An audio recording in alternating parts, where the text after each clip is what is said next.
நன்றியால் துதி பாடு, நம் இயேசுவை உள்ளத்தால் என்றும் பாடு. நன்றியால் துதி பாடு, நம் இயேசுவை உள்ளத்தால் என்றும் பாடு.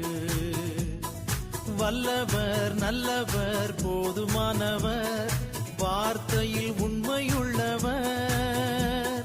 வல்லவர் நல்லவர் போதுமானவர், வார்த்தையில் உண்மையுள்ளவர். நன்றியால் துதி பாடு, நம் இயேசுவை உள்ளத்தால் என்றும் பாடு.